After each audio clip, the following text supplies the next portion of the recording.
So we do want to continue our coverage here of Matthew Perry and now learning from this indictment that 5 people have been charged in the ketamine death of Matthew Perry. That investigation happening right after the death there of the popular actor. So I want to bring in our next guest here to kind of break down the legal issues with this case and so much more. Let's bring in a friend here of the program, Neama Rahamani, former federal prosecutor. Thanks so much for jumping on. We appreciate it. Of course, Mike. Thanks for having me. Big news today here in my hometown of Los Angeles. Yeah, it's such big news here, and to learn about this really underground ring that was performing and getting this ketamine for the actor, it's disturbing on so many levels. Well, it really is. And ketamine isn't a new drug. It's been around for a while, but previously was a horse tranquilizer. But in the past 5 to 10 years, it has become one of the most abused drugs, both in terms of partying and those who are addicts. And unfortunately, I did claim another victim here, a very high-profile one in Matthew Perry.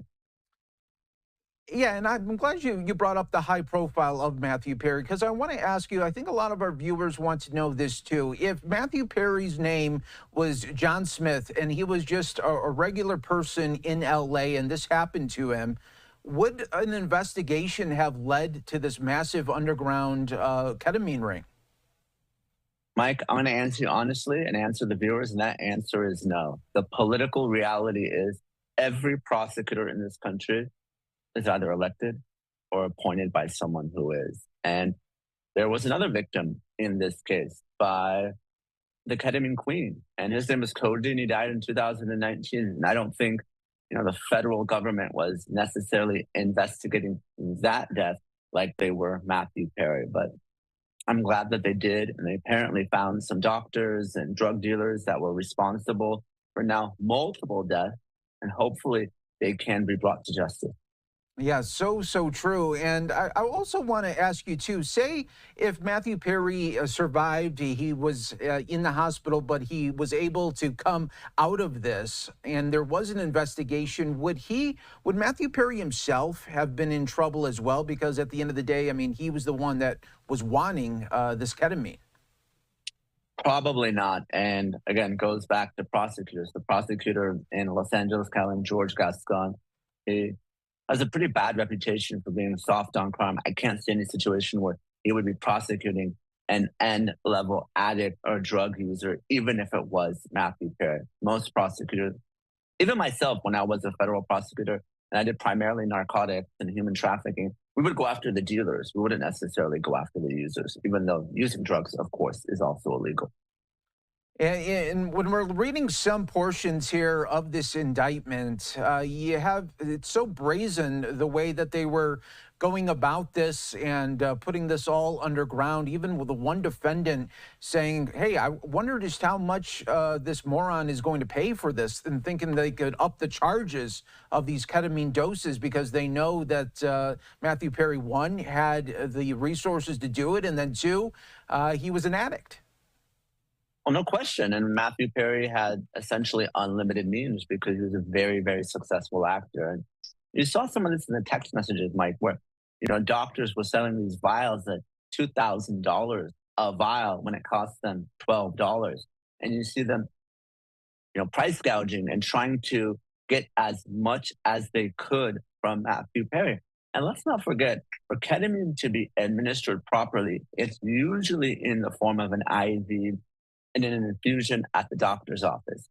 Or sometimes it can be prescribed as a nasal spray, but it's not to be given to patients in vials for them to take home. That's just not how it works. And what users and addicts often do with ketamine, because it is primarily in a liquid form, they'll cook it, they'll turn it into a white powdery substance that they'll then snort. So obviously that's not how the medicine is intended to be used, and certainly not in a hot tub with someone that has a very well documented opioid addiction as well as underlying heart problems.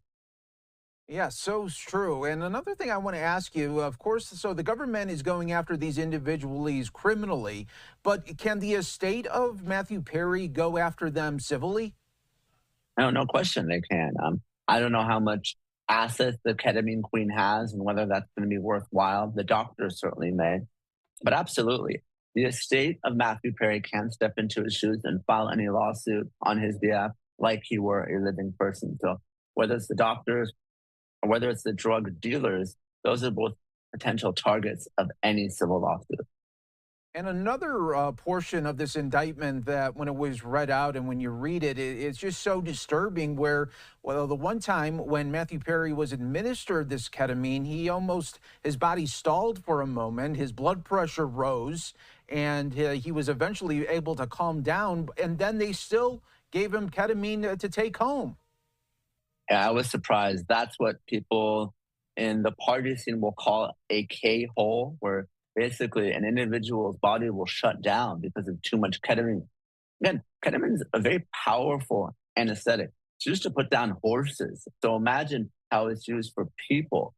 This is something that, again, should be used in the OR, should be used in a facility, should not be used at home. And doesn't matter whether you're Michael Jackson or Anna Nicole Smith or any number of Hollywood celebrities.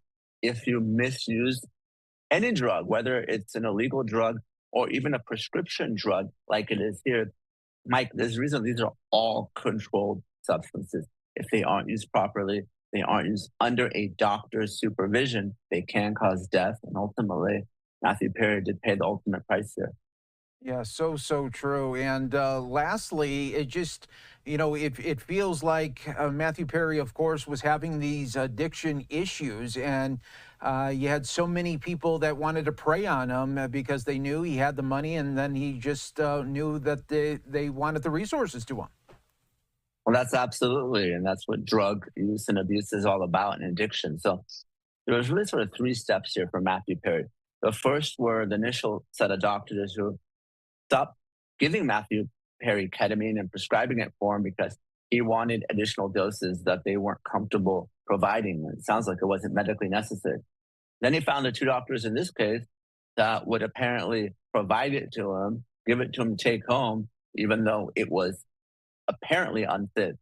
And then, of course, when that well dried up or they just weren't available, Perry went to the street level dealer, like folks often do, to feed that addiction. And we're talking about doses that are given when people are under anesthesia, when they're being operated on. I mean, that's the dosage of ketamine that was found in Perry's autopsy report. So really, really high amounts here, and obviously way too much for anyone to survive given his history and his addiction.